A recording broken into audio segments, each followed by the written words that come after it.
They came bearing gifts, but I came with this one poem. They came bearing gifts, but I came with this one poem. See, when they came fired up for God, blazing hot like wildfires, I thought poetry would be cool, calm and all poetic for my God. When tribulation, temptation that triggered a tantalizing temper, I tiptoed through poetry.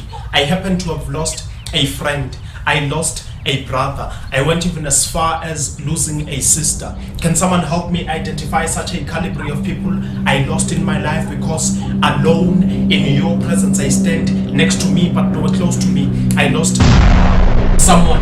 Is it too much to ask if I ask the Church of Christ in one accord to hold hands as we search for that one sister who will pray, but not just pray, but pray in tears so much that as she prays, I'll be convinced she is drunk, just like Hannah in the Bible? Can someone help me identify a brother who died of his own will, reminding me of the time when I was born dead. I remember very well at the Mbabane Government Hospital when I arrived, notifying my mom and the maiden I had arrived, but that cry was made by a dead baby. Death ruled and controlled my life. I grew to be strong and loud in a dead state of life. My body adhered to the conditions it was subjected to. My limbs grew stronger each day, but all of that happened in a dead state of life. I remember walking up and down the streets of my location, but nobody noticed I was dead. Maybe they were also dead, hence they saw nothing strange about me. It beat me to my understanding because I knew I was dead, but nobody thought of burial.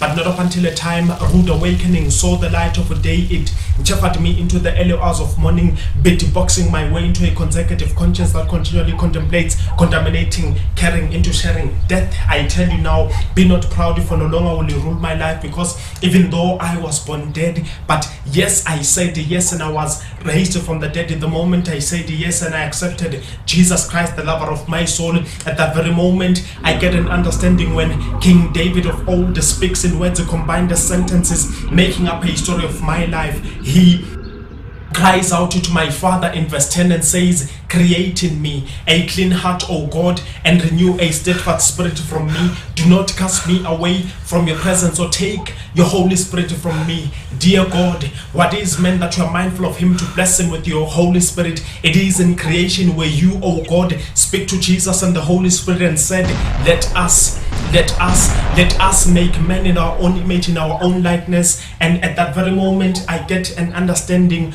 and a question: what is man that you are mindful of him to bless him with your Holy Spirit? What is man that you are mindful of him to bless him with your Holy Spirit? Because you, O God, make it clear in your word that you do not share your glory, because you are a jealous God. You chose not to live within walls built by the hands of men. Hence again in 3 verse 16 you ask, don't you know yourselves that you are God's temple and that God's Holy Spirit lives in you? So utterly hypnotized, I stand with a question: dear God, what is man that you're mindful of him to bless him with your Holy Spirit? Because not even angels get to experience such power, because mankind carries power for more than power can carry power itself. So many a times did I falter and went wild with my carnal cravings. I satisfied the flesh with sin, and at that very moment you speak, O God, and said, my grace is sufficient for you, for my power is made perfect in weakness. Dear God, it is at that very moment where I'm brought down to my knees and I sing